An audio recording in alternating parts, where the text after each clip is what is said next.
दोस्तों नमस्कार, मेरा नाम रविकांत भारती है।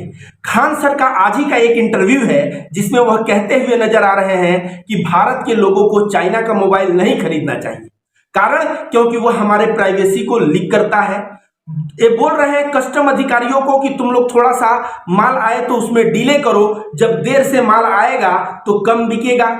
इसके बाद इनका कहना है कि भारत सरकार को बाहर के कंपनियों पे टैक्स ज्यादा लगा देना चाहिए, जिससे उनके सामान का दाम बढ़ जाए और जिससे लोग भारत के कंपनियों का सामान खरीदें।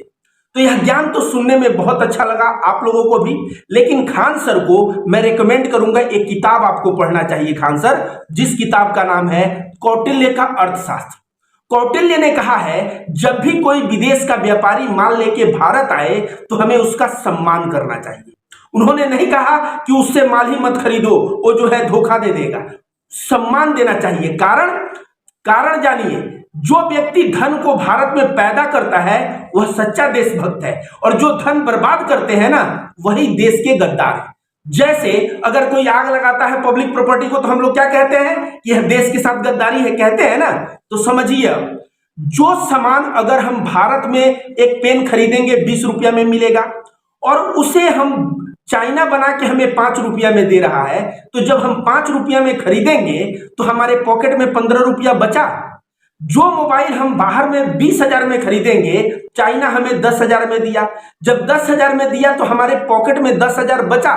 उस 10,000 से हम किसी होटल में अपने परिवार को खाने के लिए लेके जाएंगे, तो उस रेस्टोरेंट में लोगों को रोजगार मिला कि नहीं मिला। उसी 10,000 से हम सोचेंगे कि चलो इसमें से 2,000 रुपया निकाल के अपने बेटे को हम स्विमिंग सिखाते हैं, तो एक टीचर को नौकरी मिला कि नहीं मिला।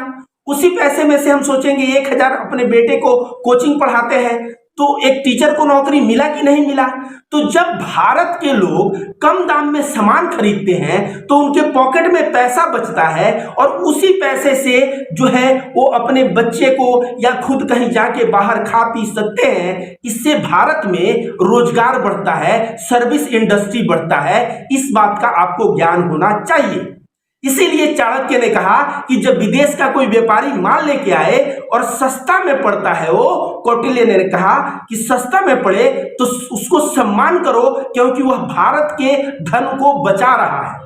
इस बात का ज्ञान शायद आपको नहीं होगा, क्योंकि आप जो है ना बहुत ज्यादा दिमाग जो है लुंगी तो तलवार पे चलाते हैं, आपका दिमाग अर्थशास्त्र पे थोड़ा सा कम चल रहा है। इस तरह की बात आप करते हुए नजर आ रहे हैं।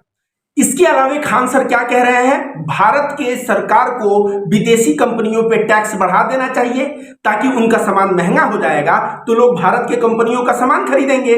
तो खान सर मैं आपको यह बता दूं कि मोदी जी 8 साल से एफडीआई फॉरेन डायरेक्ट इन्वेस्टमेंट के लिए विदेशों से गुहार लगा रहे हैं। ये पैसा भारत में कब आएगा? जब भारत सरकार बोलेगा हम टैक्स कम लेंगे, हम अच्छी फैसिलिटी देंगे।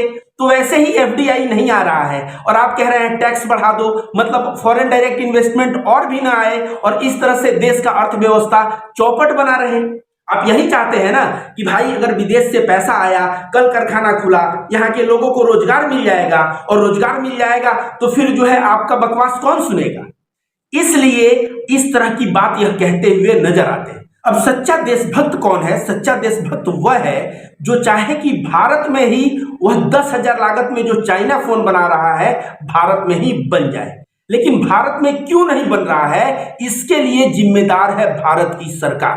भारत में लाइसेंस राज चलता है। एक कारखाना आप खोलेंगे 100 लाइसेंस लेना पड़ेगा, 100 अधिकारियों को घूस देना पड़ेगा, और भारत में जो न्याय व्यवस्था है ना, न्याय में देरी है। यहां समय पे न्याय लाना पड़ेगा। क्यों? क्योंकि मान लीजिए कि कोई व्यापारी अपना 50 करोड़ रुपया लगा के एक कारखाना खोला, और जब कारखाना खोला और किसी भी तरह का अधिकारी सब घूस मांगने आ रहे हैं, वो घूस दे रहा है, फिर भी अधिकारी उसमें जो है अड़ंगा लगाए, या अधिकारी जो है बोले कि हम नहीं खोलने देंगे, या ऐसा समझिए कोई गुंडा ही आके बाहुबली आके कहा हम कारखाना नहीं चलने देंगे, तो सामने वाला जो न्याय पे गुहार लगाएगा वह फैसला कितने दिन में आएगा? वह फैसला आएगा 20 वर्ष 10 वर्ष में। तो क्या सामने वाला 50 करोड़ का जो संपत्ति है अपना, वह फंसाने के लिए भारत में पैसा लगाएगा, या जो है वह अपने संपत्ति को बढ़ाने के लिए पैसा लगाएगा? ऑफकोर्स बढ़ाने के लिए लगाएगा। तो इसमें सरकार के लाइसेंस राज पे आपने कभी सवाल किया? नहीं किया। जो भारत में न्याय व्यवस्था में देरी है, जिस देश में न्याय में देरी होता है उस देश में व्यापार कभी भी फल फूल नहीं सकता और वहां गरीबी बनी रहती है। क्यों? मैं ही आपका 10 लाख रुपया लेके मार लूं, आप जाएंगे कोर्ट में 20 साल परेशान होंगे। तो जहां पे न्याय में देरी है वहां बिट्रेयल ऑफ ट्रस्ट होता है, लोग जो है धोखा देते हैं और जब धोखा देते हैं तो व्यवसाय पनप नहीं पाता। इसलिए भारत में जरूरी है न्याय व्यवस्था सुदृढ़ करने की, लाइसेंस राज भारत से समाप्त करने की। लेकिन इसके ऊपर आप कभी मुंह खोलेंगे नहीं। आप तो हैं ज्ञानी, अपने आप को बताते हैं, आपका सारा ज्ञान मुझे आज पता चल गया। और मुंह क्यों नहीं खोलेंगे? क्योंकि आपको लुंगी और मुसलमान और पंचर पुत्र से समय मिलेगा, तब तो जाके आप सरकार से सवाल करेंगे। और तमाम टीचर तो मैं कह दूं इतने बुज़दिल हैं कि सरकार की केवल बड़ाई करते हैं, उनसे सवाल नहीं करते। दोस्तों, अगर खान सर इस्लाम धर्म के हैं तो मैं कहूंगा जाके एक बार मोहम्मद साहब की जिंदगी पढ़िए, हजरत उमर का आप दौर देखिए। उस वक्त भी आप देखेंगे तो व्यवसाय बढ़ाने के लिए विदेश के व्यापारियों को सम्मान देना, विदेश में जाके व्यापार करना, हर एक तरह की आजादी जो है इस्लाम धर्म में भी में ये चीजें हैं। लेकिन पता नहीं, जिस तरह से गोबर भक्त उस तरह से टीचर, यह ऐसा ज्ञान देते हुए नजर आ रहे हैं कि सरकार को टैक्स बढ़ा देना चाहिए तो कस्टम अधिकारी को वहां रोक देना चाहिए। और अंतिम सवाल जब इनसे पूछा गया कि भारत की अर्थव्यवस्था कमजोर होने के पीछे क्या कारण है, तो चाइना पे डिपेंडेंसी। अरे भाई, हम जो है लाइसेंस राज समाप्त करें, भारत में ही व्यापार को पनपाएं और भारत को ही मैन्युफैक्चरिंग में इतना, ये बताइए चाइना के पास खनिज हमसे ज्यादा है? नहीं, हमारे पास खनिज ज्यादा है, हमारे पास जगह है, हमारे पास मजबूत हाथ है।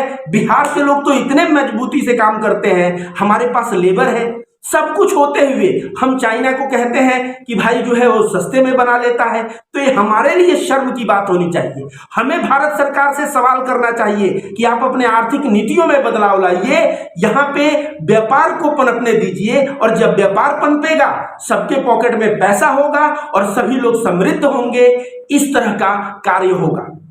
तो ये चाइना पे डिपेंडेंसी क्या बात हुई। और जहां तक बात रही प्राइवेसी की कि चाइनीज मोबाइल पर प्राइवेसी लीक करता है, भाई आपको पता है, एक चीज जान लीजिए, जो आईफोन बनता है ना वो भी मेड इन चाइना। मतलब अमेरिका की भी कंपनी और जितनी भी कंपनी है अपना मैन्युफैक्चरिंग यूनिट चाइना में डालती है, क्योंकि वहां पे जो मैन्युफैक्चरिंग कॉस्ट होता है वह सबसे कम पड़ता है और सबसे अच्छा क्वालिटी का। तो चाइना में तो आईफोन भी बन रहा है। तो आप किस किस इस तरह से बेतुका बेहुदा वाली बातें, जिसमें कि चाइना हमारी प्राइवेसी लीक कर रहा है।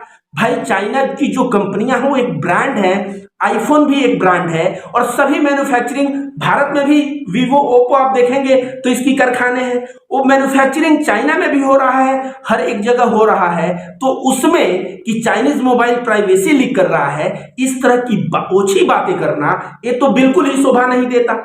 और देश को, अर्थव्यवस्था को अगर नष्ट करना है, आप चाहते हैं और भूखमरी बढ़े और लोग बेरोजगारी बढ़े, तो इस तरह का अपना ज्ञान देते रहिए। लेकिन एक बात मैं बता दूं, बिजनेस में एक जो है ना, बिजनेस चलता है स्वभाव पे, और वो स्वभाव क्या है?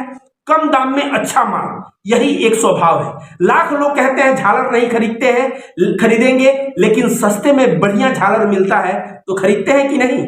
यहां तक तो चाइना के गणेश जी लोग खरीदते हैं। तो आपको सोचना चाहिए कि हमारे देश के लिए ये सरकार जो है कि ऐसी नीति क्यों नहीं बनाती कि हम लोग जो है ये सारी चीजें मैन्युफैक्चरिंग करें। यहां तो एक मैन्युफैक्चरिंग करेंगे तो 10 तरह का मंत्रालय का चाप पड़ जाएगा और अंत में बिजनेसमैन को सरकार के सामने घुटने टेकना पड़ेगा और घुटने टेक के जिंदगी जीना पड़ेगा। तो ऐसे देश में जहां पे सरकार की नीतियां ऐसी हो, वहां पे मैन्युफैक्चरिंग संभव नहीं हो पाता। तो हमें कॉलर किसका पकड़ना है? सरकार का। लेकिन चाटुकार लोग सरकार से सवाल नहीं करते और इस तरह की बेतुका बातें करते हैं। शायद मैं आपको बोल रहा हूं, आप भी सोचेंगे मैं उल्टा ज्ञान दे रहा हूं। मैं उल्टा ज्ञान नहीं दे रहा हूं। आप जाके ना जॉन स्टुअर्ट मिल को पढ़िए, आप कौटिल्य के अर्थशास्त्र को पढ़िए, बड़े बड़े विश्व लेवल के अर्थशास्त्री को पढ़ेंगे तो जो मैं बातें कह रहा हूं वही बातें वो लोग भी कहते आए हैं। ऐसा समझो, हमारे गांव में एक चाचा का हमारी दुकान है और उनके साथ बगल में 5 दुकान और है। चाचा से हमारा झगड़ा हो गया। जब झगड़ा हो गया तो चाचा पांचों दुकान में सबसे बढ़िया माल और सबसे सस्ते दामों पे बढ़िया माल देते हैं।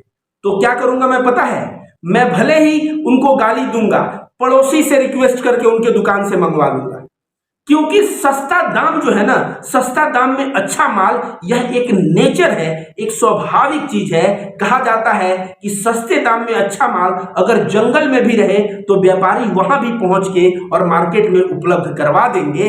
इस बात की समझ अर्थशास्त्र पढ़ने से होगी, मुंह खोल के और बकबक कर देने से इस तरह का ज्ञान जो है नहीं होगी।